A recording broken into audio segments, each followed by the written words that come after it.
परमेश्वर ने सूक्ष्म वेद में कहा है, तीर तुपक तलवार कटारी जम धड़ जोर बधावे हैं, और हर पैड़ी हर हेथ ना जाण्या वहां जा तेग चलावे, और काटे शीस नहीं दल करुणा ये जग में साध को आवे हैं, और जो जन इनके दर्शन को जावे उनको भी नरक पठावे। कहते हर पैड़ी, हर की पैड़ी कहे भगवान के प्रति कोई दया नहीं और आपस में कत्लेआम कर रहे हैं, और काटे शीस नहीं दल करुणा, ये जग में साधु को आवे महात्मा। और कहते इनके तो दर्शन भी कोई करने जाए ना उसने भी नरक पठावे। हमने आसपास देखा गाँव में, हमारे गांव में नाथों का डेरा था एक, अब भी है, तो जो भी उनके संपर्क में आता उन्हें पहले सुल्फा प्याण सिखाते, उसको एक चलम सी रखा दे मिट्टी की इतनी सुल्फा भरकर टन कर देते, फिर वो चोरी करता क्योंकि आदि बन जाता, घर के तो लुकमा लाता दाने लाता, उन्हें सुल्फा पीना डेली, तो नो बिगाड़ दिए। न कहते इनके दर्शन जाओ उन भी नरक भेज दें, ये काहे कि भक्ति कराओगे करेंगे। अब धर्मदास इन बातें न सुन के बहुत प्रभावित हुआ। पुणात्माओं बहुत कुछ परमात्मा ने उसको समझाया, उस प्यारी आत्मा ने बड़ा ध्यान से सुना, लेकिन ये मन ये पुराना रंग जल्दी सी हटता नहीं। काफ़ी देर सुनते सुनाते फिर कोई ऐसी बात कह दी धर्मदास जी ने कि महात्मा जी आप तो बहुत कड़वी कड़वी बातें कह रहे हो, क्या इनकी पूजा करने वाले निकम्मे होते हैं? परमात्मा ने कहा मैं नहीं कह रहा, आपकी गीता बोल रही है। कहने का भाव ये है कि धर्मदास जी ने फिर से परमात्मा की बातों में अरुचि व्यक्त कर दी। अरुचि व्यक्त की तो परमात्मा कबीर परमेश्वर जी फिर अंतर ध्यान हो गए। अंतर ध्यान हुए तो वो फिर रोने लग गया, फिर रोने लग गया, हे भगवान मेरे पे गलती बन गई। इतना अच्छा ज्ञान दिया और सारे सत प्रमाण दिए, अब क्योंकि हम श्रद्धालु इतने हैं, हम इन भगवानों की जो पूजा करते थे इनके विषय में कुछ सुनना भी पसंद नहीं करते कुछ दिन तो। लेकिन पुण्यात्माओं अगर कोई दंत कथा सुनाता हो, अपनी महिमा व्यर्थ बनाता हो तो वो नहीं सुननी चाहिए। सदग्रंथों में लिखे प्रमाणों को नहीं मानता है तो वो आदमी ठीक नहीं। उसके विषय में परमेश्वर कहते हैं जानबूझ साची तजय करे झूठते ने, और ताकि संगत है प्रभु सपने में बना दे। ये सोच कर परमात्मा अंतर ध्यान हो गए। अब धर्मदास के सामने अंधेरा छा गया, और पुण्यात्माओं जिस परमात्मा को सर्व सुखदायी बताया जाता है वो परमात्मा जहाँ प्रकट हो जाता है 100 किलोमीटर में तो कम से कम शांति हो जाती है। और वो तो बैठे उसके कति साथ में, जैसे किसी के कोई हाथ पर गर्म पानी या चाय गिर गई हो, उसमें कितनी पीड़ा होती है, और उसके ऊपर बर्फ का टुकड़ा रख दिया जाए, कैसा महसूस करता है? जैसे उस पर कुछ भी नहीं है, शांत हो जाता है। ऐसी दशा है भगवान जब उसके पास थे तो वो उनके तो उसको इतनी शांति थी। परमात्मा के दूर होते ही उसके अंदर वही फिर पीड़ाएं, जैसे रह तरह की इधर उधर की बातें, वो नूर फलाना नूर नू कर दूँ वैसे कर दूँ। ये आग है सबके अंदर, जल रहा है प्राणी अपनी अपनी आग में। तो वो महसूस उसको जो आनंद हो रहा था वो खत्म हो गया, और जो ज्ञान उसे मिला वो प्रमाणित। और फिर भी अपनी किस्मत को रो रहा कि मैं कैसा दुष्ट हूँ, मैंने भगवान खो दिया। अब फिर रोने लग गया, अब त्याग दिया, वापस चल पड़ा अपने घर की तरफ। और क्या कहता है परमात्मा की वाणी में लिखा है, तावा रोवत धर्म निनागर, कहाँ गए मेरे सुख के सागर। अधिक वियोग हुआ हमसे ती, जैसे निर्धन की लुटगी खेती। कल्प करे और मन में रोवे, 10 दिशा को वो मग जोवे। अब रो रहा है, अन्यो कहे भगवान बेग मिलो करूं अपघाता, अब ना जीऊं सुनो विधाता। अब धर्मदास जी नो देखे कि भगवान कहीं मेरे पीछे तो नहीं है, ऊपर तो आकाश में तो कहीं दिखाई नहीं दे रहे हैं। कहते हैं कल्प करे और मन में रोवे, दसों दिशा को वो मग जोवे। चारों तरफ देख रहा हूँ, दसों दिशा को, ऊपर को नीचे को। और कहता बेग मिलो कर हूँ अपघाता, मैं ना जीऊं सुनो विधाता। हे परमात्मा जल्दी दर्शन दे दो, अब मैं जीऊंगा नहीं मैं आत्महत्या करूंगा। रोता हुआ घर पे आ गया। उसकी पत्नी ने सोचा भगत क्यों रो रहा है, क्या बात होगी इसको। अब बोल नहीं पा रहा, इतना बुरी तरह रो रहा। कहाँ से, मथुरा से रोने लगा था, बांधवगढ़ पहुंच गया एमपी में, 800 किलोमीटर।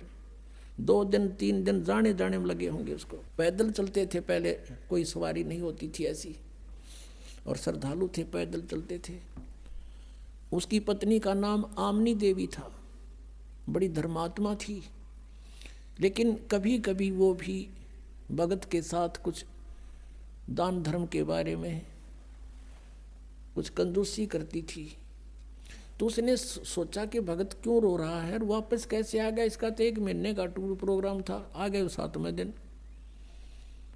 उसने सोचा बात क्या है, और उसके मुंह की तरफ देख रही है, और वो रो ऐसे बुरी तरह रहा जैसे किसी बालक के माँ बाप दोनों मर जा, वो बालक रोया करे।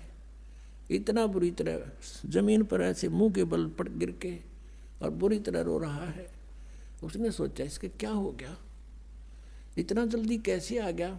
आमनी ने सोचा कि हो सकता है इसके किसी ने ठग ने पैसे लूट लिए हों, और मैं कंजूस हूँ, कई बार इसको कह देती थी, जब वो धर्म भंडारे करता था खुले हाथ में मैं टोक दिया करती कि बच्चे के खाएंगे, घना दान ना करया करें। तो उसने सोचा कि अब ये न्यू ना रो रहा हो कि मैं इसका पैसा किसी ने ठग लिया, चुरा लिया, जो यात्रा के लिए ले गया था। और अब ये सोच रहा होगा कि मैं दोबारा जान की सोचूंगा, पैसे की कहूँगा तो यह मुँह चढ़ावेगी। तो उसने सोचा कि जिस कारण से रो रहा हो। अब वो धीरे धीरे कहती है सेठ जी क्यों रो रहे हो, किसी ने पैसे निकाल लिए होंगे ना, तुम्हारे तो भगवान ने बहुत दे रखा है, और कितने पैसे ले जाओ आप, और ले जाओ, आप पूरा करके आओ अपना कार्य। अब वो 1 घंटा 2 घंटा खूब रो लिया, धीरे धीरे सबकता हुआ, रोता रोता कहता कि आमनी यदि मेरा यूँ धन खो गया होता, भौतिक धन कोई चुरा लेता, मैं नहीं रोता, फिर ले जाता, लेकिन मेरा वो धन गुम हो गया जो मुझे अब शायद मिला नहीं, और वो मिला नहीं मैं जी नहीं सकता। आमनी ने पूछा कि ऐसा कौन सा धन था तेरा। अब ये बात सुनकर बैकग्राउंड कहानी की तरफ देखकर वो फिर बुरी तरह रोने लग गया। रोते रोते काफ़ी देर के बाद जब उस थोड़ा सा स्वाभाविक सा हुआ, शांत हुआ, सारी कथा बताने लगा।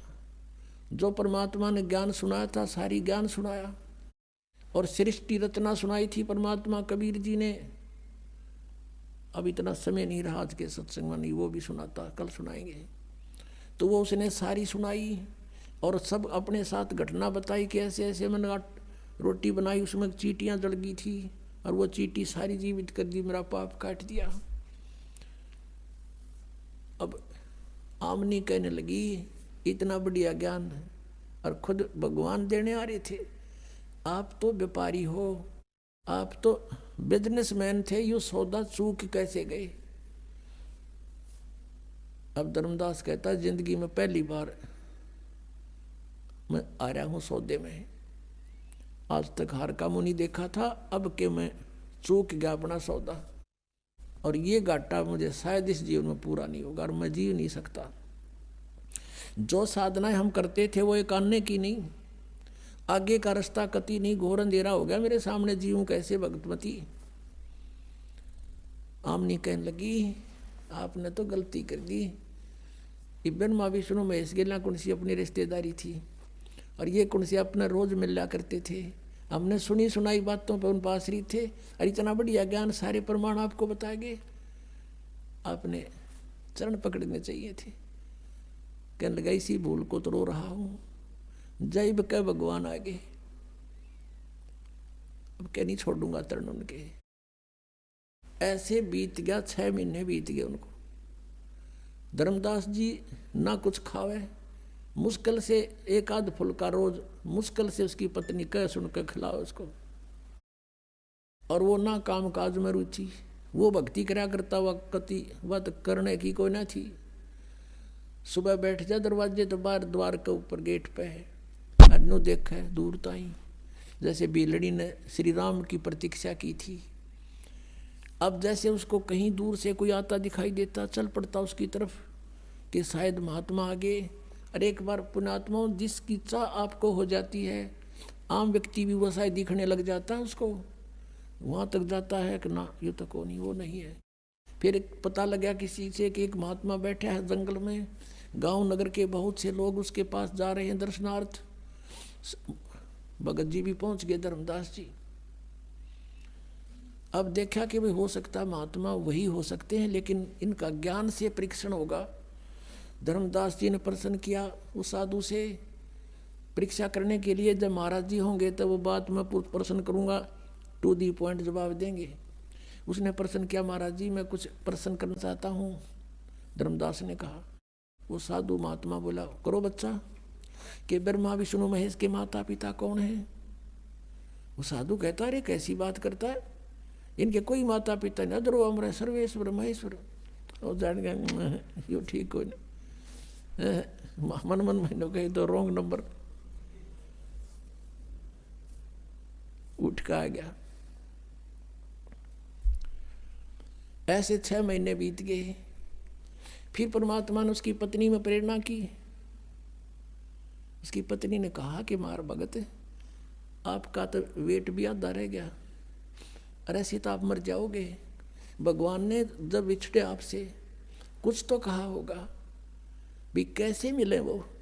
उन्होंने कहा कि वो कहते हैं कि जहाँ धार्मिक भंडारे होते हैं, यज्ञ होते हैं, साधना करते हैं, जो भगत इकट्ठे होते हैं तो कोई भंडारा करता है तो मैं अवश्य जाता हूँ और उनको ज्ञान चर्चा करते हैं परमात्मा। जैसे आपने ऋग्वेद मंडल नंबर 9 और सूक्त नंबर 86 के मंत्र 26-27 में पढ़ा कि वो परमात्मा हमारे यज्ञों में, धार्मिक यज्ञों में बिजली अत्यधिक गतिशील पदार्थ के समान आकर प्राप्त होते हैं, गुप्त रूप में आकर बैठ जाते हैं वहाँ पर। और वही परमात्मा ने कहा कि वो ऐसे धर्म भंडारे होते हैं, धार्मिक यज्ञ होती हैं, वहाँ अवश्य जाता हूँ, क्योंकि वहाँ मेला भरता है, भक्तों को बैठा के समझाते हैं, चर्चा करते हैं गुप्त रूप में। तो आमनी ने कहा कि आप भंडारा कर दो। धर्मदास ने कहा एक दिन में क्या में है, एक दिन में तो पता भी ना चला किसी ने। आमनी बोली तू कर ले जितने दिन का करना हो, कि 3 दिन का करना पड़ेगा, अब 3 दिन का कर ले। उसने 3 दिन का भंडारा, धर्म भंडारा दिन निश्चित कर दिया। आसपास सब चिट्ठियाँ भिजवा दी कि दूर तक। अब पहले दिन सब भोजन करके साधु संत महात्मा चले गए, वो तो नहीं आए, देखता रहा। उसकी पत्नी ने पूछा कि महाराज जी आए क्या? महाराज जी कि नहीं, आज तो नहीं आए। अगले दिन फिर ऐसा ही हुआ। तीसरे दिन आफ्टरनून हो गया, भंडारा यानी भोजन चल रहा है, साधु संत खा कर जा रहे हैं। अब धर्मदास ने फाइनल फैसला कर लिया, क्योंकि वो तो आत्मा के पुकार सुनते हैं, कि यदि आज आप नहीं आए कल आपका दास नहीं रहेगा संसार में। अब जिया नहीं जा मेरे थे, आज तक की आज ठीक शायद आज आ जाएंगे। अंतर वो तो कहते हैं चिट्टी पायल बाजे पैर साहिब सुनता है सब लहर। अंतर्यामी सारी जानते हैं, उन्होंने देख लिया कि आज भगत मरेगा, अब नहीं जीवेगा, क्योंकि फाइनल फैसला था उसका कि ये भी भंडारा पूरा हुआ और मैं आत्मघात करा। तो फिर कहते हैं बेग में लो कर हूँ अपघाता, मैं ना जीऊँ सुनो विधाता। उसी समय जब रहे ना 10-20 भगत 50-60 भोजन खा रहे थे महात्मा, ये उसे महात्मा जिसे बताए थे आप ताई। तो उसी समय एक कदम का पेड़ था, लगभग 200 फुट की दूरी पर जहाँ भंडारा चल रहा था, वहाँ आकर उसी जिंदे वाले महात्मा के रूप में वहाँ पर बैठ के आके धर्मदास की वैसे वो देख तो रहा था ऐसे ऐसे पल पल में। जब नंग आ गई अक वो बैठे महाराज जी तय नंगे पैरा नो दौड़ के नो देखा जानते कति नो वह के चरण नो सीने लाग गए न चपट गए। जो बालक अपने माता पिता के चिपक जाता है और नो देखे नो कहे भगवान इनका छोड़ के ना जाइयो, हे परमात्मा अब का जो कहोगे सारी सुनूंगा। तब परमेश्वर ने कहा धर्मदास इन पहले फारग कर नकलिया ने फिर बतलावांगे आपस में। अकना जी इब का ना जाइए, अक नहीं बच्चा नहीं जाऊंगा, बस विश्वास कर मेरा। अब वो एक कदम एक बार दन्यू देखे फिर उन तो डगाने थे वो फटाफट करके फारे गए और परमात्मा को कहा आपके दास की कुटिया आ जाओ यहाँ पर थोड़ी देर अंदर बतलावांगे। अंदर ले गया भगवान को, जैसा भी बैठने को साधन दिया अपनी पत्नी से बुलाया कि आजा भाग जा भाग गया आमनी मेरा धन पा गया मेरा धन पा गया। दोनों एक एक पैर पकड़ कर बैठ गए। तब आमनी ने कहा कि भगवान आपका बच्चा ये तो बहुत नर्म आत्मा का है, इसको तो मैं सांत्वना देती रही ना पहले मर लेता। ए भगवान आप तो अंतर्यामी हो, इतना दुखी नहीं करना चाहिए था अपने बच्चे को। तब परमात्मा ने कहा कि आमनी यो काल का दूत हो रहा था, ये जिसको मैं 2 बार मिला इसने सारी बात मानी, फिर कितन काल फिर इसका आंट लगा देता। मैं इसके साथ था, इसको मर नहीं देता बेटा, ये तो मर लेता पहले ही। इसका बड़ का डैमन है, इसका लोहा गर्म किया है। अब लोहा गर्म होए बिना चोट मारे जाओ तो उसका कोई फायदा नहीं। अब इसका अंतःकरण साफ हो लिया, आज बेटी जो मैं कहूँगा सारी मानेगा और ये सत्य इसके हृदय में उतरेगी, इसलिए थोड़ी सी देर करी थी। तो पुण्यात्माओं ये वो समर्थ है, कहते हैं जो जन मेरी शरण है ताका हूँ मैं दास। और गेल गेल लाग गया फिर जब लग धरती आकाश। फिर सारी कथा सुनाई, दोबारा से कई दिन रुके, उनको खूब ज्ञान समझाया, दोनों ने उपदेश लिया। परमात्मा ने तो गवाह बनाना था उनको, धर्मदास की आत्मा को। परमात्मा तो चले गए, उस चले गए भी मैं अब जाता हूँ फिर आऊँगा। कुछ दिन के बाद एकदम धर्मदास जी को दर्शन दे रहे ओनली, और कहा धर्मदास चल तुझे मैं अपना सतलोक दिखाता हूँ। पहले धर्मदास ने प्रार्थना की थी पहले कई बार, ले चला आज तुझे अपना स्थान दिखाता हूँ। सतलोक लेके गए धर्मदास को, आत्म शरीर वहीं पड़ा है, अचेत पड़ा है। 3 दिन हो गए, रिश्तेदार इकट्ठे हो गए, गाँव के इकट्ठे हो गए, नगर के लोग आने लगे। क्या हो गया कि पता नहीं क्या बीमारी होगी, बेहोश पड़ा है, कोमा में चला गया।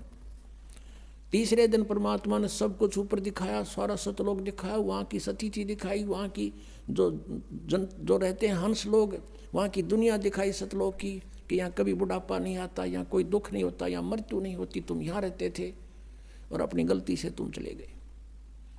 अब धर्मदास कहता है भगवान मुझे यहीं रख लो, अब वापस ना भेजो प्रभु, मुझे यहीं रख लो। मत भेजो महाराज काल की नगरी है, मोहे राख लियो महाराज काल की नगरी है मोहे। मत भेजो महाराज हमसे बिगड़ी है। वहाँ जाके पता चलता है कि सचमुच हमने जुल्म किया, यहाँ से गए किस कारण से गए। रो है, बहुत बुरा हाल कर दिया भगवान, वापस ना भेजो तो बहुत बूंदी स्थान है। तो परमात्मा ने कहा तो जा बेटा, यहाँ ऐसे नहीं आया जाता, नो तो मैं सारे ले आऊँ एक बार। तुम अपनी मर्जी से गए हो, अपनी इच्छा से वापस आओगे और इतने ही धनी बनकर आओगे जितने धनी यहाँ से बनकर गए थे। जितने धनी तुम यहाँ थे भक्ति के शक्ति, इतनी नीचे इकट्ठी करनी पड़ेगी। उसका मैं एक मंत्र दूंगा, तू चल वहाँ पर, और मंत्र दूंगा तुझे सतनाम, उसका सिमरण करना, उसके भक्ति के धन से तुम वापस आओगे। ऐसे नहीं बेटा बात बनेगी। तीसरे दिन जब वापस आत्मा छोड़ दी तो वो जा गया। तब उसको पता चला कि ये भगवान तो वहाँ काशी में रहता हूँ, सतलोक से जाकर पता लगा। वहाँ से चल पड़ा पैदल, बनारस में पहुँचा, रामानंद जी के पास पहुँचा।